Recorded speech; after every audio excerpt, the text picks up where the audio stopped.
Hello friends, कैसे हो आप सब। आई होप आप अपनी अपनी जगह पर बहुत अच्छा कर रहे होंगे, बहुत अच्छे से पढ़ रहे होंगे। जैसा हमने लास्ट लेक्चर में सीक्वेंस, सीरीज एंड प्रोग्रेशन के बारे में पढ़ा था, उसी को कंटिन्यू करते हुए आज लेक्चर 2 में हम प्रोग्रेशन पढ़ेंगे। पहली progression arithmetic progression. Arithmetic progression क्या होती है, इसके टर्म्स में क्या रूल फॉलो करते हैं, कॉमन डिफरेंस क्या होता है, ये सब हम पढ़ने वाले हैं। इसकी nth टर्म को, किसी भी जनरल टर्म को कैसे लिखा जाता है वो पढ़ने वाले हैं और 2-3 क्वेश्चन करेंगे। तो चलिए आप सब कॉपी निकालें, पेन निकालें और फटाफट नोट करना, समझना शुरू कर दें। चलो देखते हैं। देखो, जैसा कि हमने लास्ट लेक्चर में पढ़ा था, अरिथमेटिक प्रोग्रेशन जो है ये एक अपने आप में क्या है बच्चों, एक सीरीज है और इस सीरीज की जो टर्म्स हैं वो किसी एक पर्टिकुलर रूल को फॉलो करती हैं। तो समझते हैं वो कौन सा रूल है जिसको ये फॉलो करती हैं। जैसे आपने 10th में भी पढ़ रखा है एपी, तो आपको बहुत आसानी होगी इसको समझने में।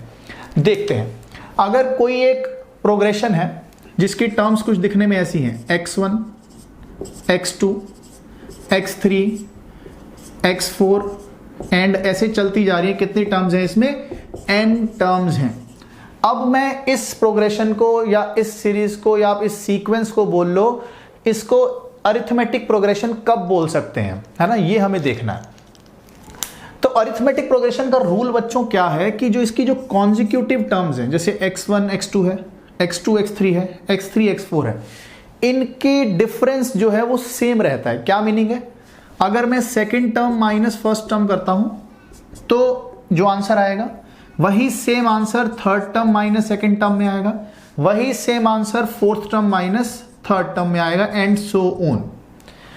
अगर ऐसा हो रहा है तो मैं इस सीरीज को एपी कह सकता हूं। ओके, अब यहां पर ये जो x1 लिखा हुआ है, hair x1 is first term. क्या होता है? First term. इसको जनरली हम स्मॉल a से डिनोट करते हैं बच्चों। और जो दो डिफरेंस आ रहे हैं, चाहे वो x2 माइनस x1 हो, चाहे वो x3 माइनस x2 हो, चाहे वो x4 माइनस x3 हो, इन सभी को हम स्मॉल d से डिनोट करते हैं। किससे? स्मॉल d से डिनोट करते हैं। इसे बोला जाता है बच्चों व्हाट? Common difference. इसे बोला जाता है कॉमन डिफरेंस। ओके, समझ आ रही है बात? तो ऐसी कोई सीरीज जो इस पर्टिकुलर रूल को फॉलो करे, उस सीरीज को हम एपी कहते हैं बच्चों। ठीक है, अब इसको जनरल फॉर्म में कैसे लिखा जाएगा? अब मैंने आपको बता दिया कि फर्स्ट टर्म को क्या बोलते हैं? स्मॉल a बोलते हैं, तो मैंने इसको लिख दिया स्मॉल a। समझ आ रही है बात? स्मॉल a हो गया ये। अब हमें पता है x2 माइनस x1 किसके बराबर है? d के। तो x1 minus x2, x2 minus x1 अगर d के बराबर है तो x2 किसके बराबर होगा बच्चों? x1 प्लस d के। अब x1 था क्या? फर्स्ट टर्म, तो इसको मैं क्या लिख दूंगा? a। तो x2 की जगह लिख सकता हूं मैं a प्लस d। समझ आ रही है बात? अब थर्ड टर्म की बात करते हैं, x3। तो x3 किसके बराबर है बच्चों? x2 प्लस डी के। ये आ गया हमारे पास x2 प्लस डी। अब x2 क्या था हमारे पास? a plus D. तो x2 की जगह अगर मैं वैल्यू सब्सटीट्यूट कर दूं a प्लस डी, तो ये कितना बन जाएगा? a plus 2d। a plus 2d। ऐसे सीरीज चलती जाएंगी। तो अब आप फटाफट बता सकते हो अगली टर्म क्या होगी? a plus 3d। समझ आ रही है? तो इसकी nth टर्म क्या होने वाली है? मतलब अगर मैं पहली टर्म बोल रहा हूं तो a आ रही है, सेकेंड a प्लस डी आ रही है, थर्ड a प्लस 2d आ रही है, फोर्थ a प्लस 3d आ रही है। तो nth टर्म क्या होगी? General term. nth टर्म को डिनोट करते हैं बच्चों tn से। किससे डिनोट करते हैं हम? tn से। आप चेक कर रहे होंगे फर्स्ट टर्म में कितने d हैं? एक भी नहीं। सेकंड टर्म में कितने d हैं? एक। थर्ड टर्म में कितने d हैं? दो। मतलब हर टर्म में एक कम d आ रहा है। तो क्या मैं इस जनरल टर्म को ऐसे लिख सकता हूं? a plus n minus 1 into D. a plus n minus 1 into D. कोई दिक्कत है इसमें तो बता दो। ये जनरल टर्म है। इस जनरल टर्म का मीनिंग क्या है और इसका फायदा क्या है ये देखते हैं। अगर मैं n को 1 पुट करता हूं, 1 पुट करके देखो, 1 पुट किया तो 0 होगा, तो क्या बचा? सिर्फ और सिर्फ a। n को 2 पुट करूंगा तो क्या मिलेगा? 2 माइनस 1 इज 1, तो मिल जाएगा a प्लस डी। 3 पुट करूंगा तो क्या मिलेगा? a plus 2d। 4 पुट करूंगा तो क्या मिलेगा? a plus 3d। It means ये एक ऐसी टर्म मिल गई बच्चों, हमें ऐसा रामबाण मिल गया कि इस टर्म से मैं सारी की सारी एपी लिख सकता हूं। क्या ये बात समझ आ रही है आपको? Here a is first term, n is number of terms in the sequence and d is the common difference. Okay? अब मैं कोई एक छोटा सा एग्जांपल ले लूं। बहुत ही छोटा एग्जाम्पल, एक सीरीज है 1 2 3 4 5 ऐसे चलती जा रही है, n टर्म्स है। कितने टर्म्स है बच्चों इसमें? n टर्म्स है। इसकी जनरल टर्म पूछिए क्या होगी, tn, वो क्या होती थी a plus n minus one into D. आप जानते हैं इस बात को। यहां पर a क्या, देखो फर्स्ट टर्म क्या है बच्चों, 1 है, first term is 1। n minus one की बात करते हैं, n माइनस वन, यहां पर आ जाएगा नंबर ऑफ टर्म्स n है तो n minus one. And what is the common difference here? Common difference is difference between two consecutive terms. 2 minus 1 is 1, 3 minus 2 is 1, it means common difference here is 1। तो ये हो जाएगा बच्चों हमारे पास 1 plus n minus one, तो ये हमारे पास solve करके कितना आ गया, n। तो इस सीरीज की, इस पर्टिकुलर सीरीज की nth टर्म क्या आ गई हमारे पास, n आ गई है। n क्या है? एक लीनियर टर्म है। n क्या है? एक लीनियर टर्म है। तो मैं यहां पर नोट करके लिख रहा हूं, nth term of any AP is always a linear expression, is always a linear expression in n। मतलब इसकी फॉर्म में एक n तो आएगा ही आएगा और n की पावर भी क्या रहेगी, 1। लीनियर फॉर्म मतलब nth टर्म जो है वो हमेशा दिखने में कुछ a प्लस इसको कैसे लिखूं, चलो a plus n b type होगी, a plus n b type होगी। ये एक लीनियर एक्सप्रेशन है जिसमें n क्या है, वेरिएबल, और इसकी पावर हमेशा क्या रहने वाली है बच्चों, 1 रहने वाली है। समझ आया? AP का थोड़ा थोड़ा सा आपको आइडिया लगा होगा, आप फटाफट से इसको नोट कर लो या आप इसका स्क्रीनशॉट ले लो। फिर बच्चों हम पढ़ेंगे टाइप्स ऑफ AP, AP दिखती कैसी है और कितने टाइप की होती है। चलो देखो टाइप्स ऑफ AP पढ़ते हैं। टाइप्स ऑफ AP 3 टाइप की है। एक होती है हमारे पास इंक्रीजिंग AP, दूसरी है कांस्टेंट AP, और थर्ड हमारे पास बच्चों है डिक्रीजिंग AP।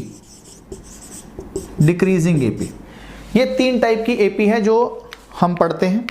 बच्चों देखो इंक्रीजिंग AP में क्या है, मैं एग्जांपल के साथ इसको समझाता हूं आपको। मैंने एक एग्जांपल ले लिया, 2 5 8 11 ऐसा चलता जा रहा है। तो आप खुद ही देख पा रहे होंगे जैसे जैसे मैं आगे बढ़ रहा हूं टर्म्स की वैल्यू बढ़ रही है, जैसे जैसे मैं आगे बढ़ रहा हूं टर्म्स की वैल्यू बढ़ रही है, इसलिए इसको क्या बोल देते हैं, इंक्रीजिंग AP। तो इंक्रीजिंग AP का मतलब क्या है, AP ऐसी सीरीज है जिसकी कॉन्जिक्यूटिव टर्म्स में कुछ ऐड करते जाएं सेम, तो वो सीरीज क्या होती है, AP। 2 में कितना ऐड किया, 3, तो 5 आ गया, 5 में 3 किया तो 8 आ गया, 8 में 3 किया तो 11 आ गया।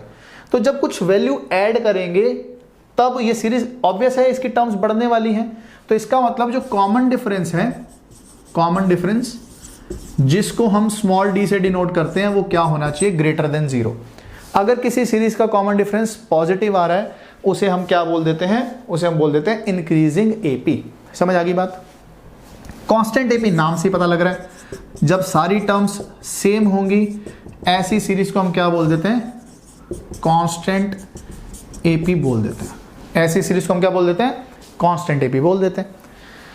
तो इस केस में क्या आ रहा है, D आ रहा है 0। जब कॉमन डिफरेंस 0 तब बोल देंगे हम उसको क्या, constant AP। Last is decreasing AP, जब टर्म्स की वैल्यू आगे बढ़ने पर कम होती जाए उसे हम क्या बोल देते हैं, डिक्रीजिंग AP। तो मैंने लिख दिया इसको 2 -1 -4 -7 -10, ऐसी सीरीज को डिक्रीजिंग AP बोला जाता है। जैसे आप आगे की तरफ बढ़ रहे हो वैसे टर्म्स की वैल्यू कम होती जा रही है। इस पर्टिकुलर केस में आप D चेक करो कितना आ रहा है, इस केस में D आ रहा है बच्चों -3। देखो -1 में से 2 जाएगा तो कितना, -3, -4 में से -1 जाएगा तो कितना, -3। जब कॉमन डिफरेंस लेस देन 0 आ जाए ऐसी सीरीज को, ऐसी AP को हम क्या बोल देते हैं, डिक्रीजिंग AP बोल देते हैं। ठीक है, कंक्लूड करता हूं फटाफट। D पॉजिटिव तो इंक्रीजिंग AP, D 0 तो constant AP, D less than 0 तो डिक्रीजिंग AP। समझ आ रही बात? फटाफट नोट करो, स्क्रीनशॉट लो और हम फिर क्वेश्चंस करने शुरू करते हैं। 3 क्वेश्चन करेंगे प्यारे प्यारे से और इस लेक्चर को सम अप कर देंगे, फटाफट करेंगे।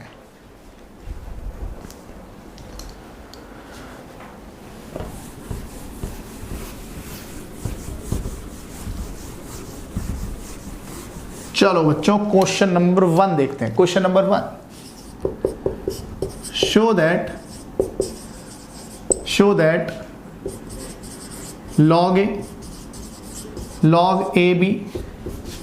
log AB square log AB cube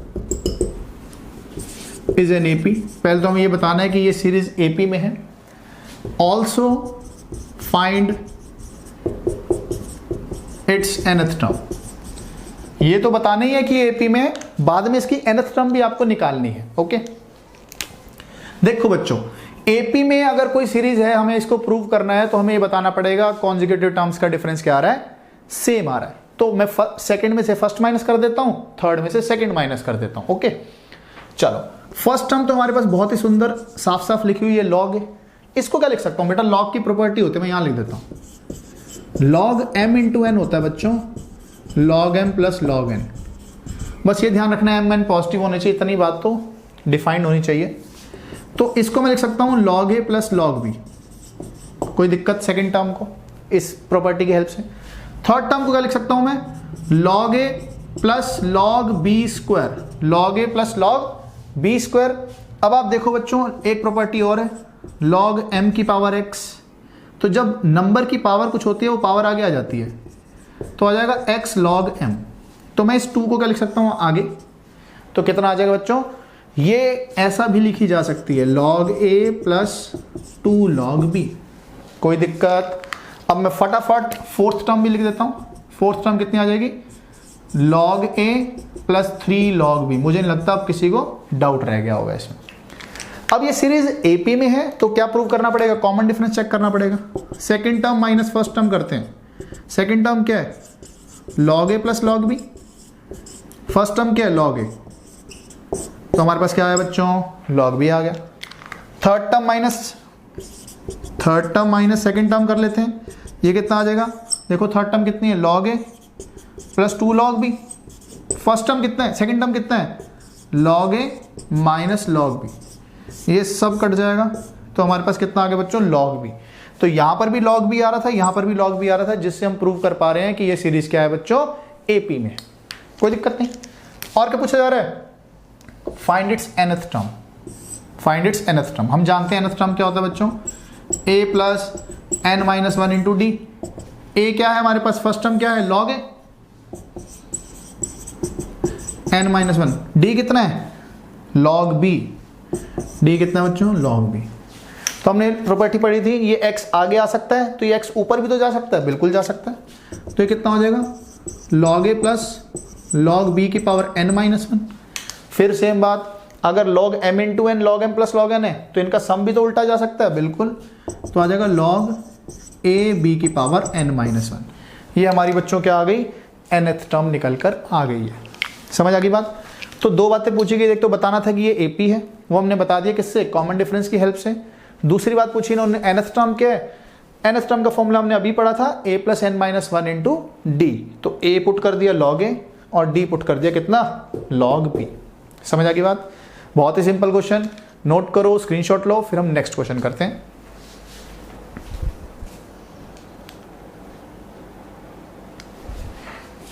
चलो मिटा रहा हूं मैं।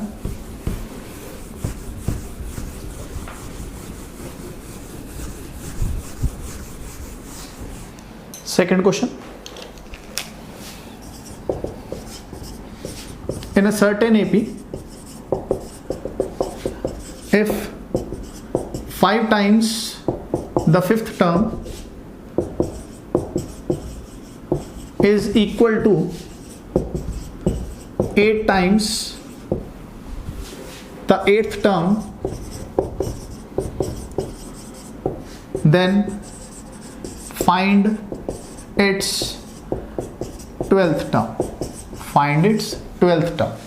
बच्चों इसने बोला कोई एक AP है, कोई भी एक AP है, उसकी 5th टर्म का 5 टाइम्स और 8th टर्म का 8 टाइम्स करेंगे तो बराबर आ रहे हैं। तो बताओ 13th टर्म क्या होगी, ये पूछा गया आपसे। ओके, चलो देखो, कोई भी एक AP ले रहा हूं जिसकी फर्स्ट टर्म A है, लिख देता हूं मैं फर्स्ट टर्म, और कॉमन डिफरेंस स्मॉल d है, मान लिया मैंने। तो इसकी 5th टर्म क्या होगी, 5th टर्म वो होती है a plus n minus 1 into D होगा बच्चों। n कितना 5, तो 5 माइनस 1 इंटू डी। तो हमारी 5th टर्म आ जाएगी a plus 4d। Similarly 8th term कितनी आ जाएगी, a plus 7d। Got it. क्या बोला गया? 5 टाइम्स द फिफ्थ टर्म। तो 5 times the fifth term is कितना? 8 टाइम्स द एट्थ टर्म। कितना है बच्चों? देखो रिजल्ट क्या आ रहा है, ए और डी में क्या रिलेशन आ रहा है? ये आ रहा है 5a plus 20d is equal to 8a plus 5060। Solve कर लेते हैं। कोई दिक्कत नहीं है। तो ये इधर जाएगा तो कितना रह जाएगा? 3a, और 56 में से 20 जाएगा तो कितना आ जाएगा? 3060। 3 कॉमन ले सकता हूँ बिल्कुल, तो आ जाएगा a plus 12d is equal to 0। तो हमारे पास ये रिलेशन आया कि a प्लस 12d जो है वो किसके बराबर है? 0 के बराबर है। ये रिलेशन हमारे पास आ चुका है। पूछा क्या है? 13th टर्म कितनी होगी? क्या पूछा बच्चों? 13th टर्म कितनी होगी? तो 13th टर्म क्या होगी? a plus 13 minus 1 into D. ये हो गया a प्लस कितना? 12d। अब बच्चों a प्लस 12d किसके बराबर था? a प्लस 12d तो शून्य था, अभी तो निकाला, तो बस ये वैल्यू यहां पर रख देंगे। तो हमारा आंसर क्या आ गया? 0 आ गया। बस क्या आ गई वैल्यू इसकी बच्चों? बहुत बड़ा 0। सही है बात, इजी था क्वेश्चन। डाउट तो नहीं बचा? डाउट है तो पूछ लो ना फिर कमेंट सेक्शन में। है डाउट तो नोट करो फटाफट, पोज करके नोट करो, स्क्रीनशॉट लो, मर्जी आप।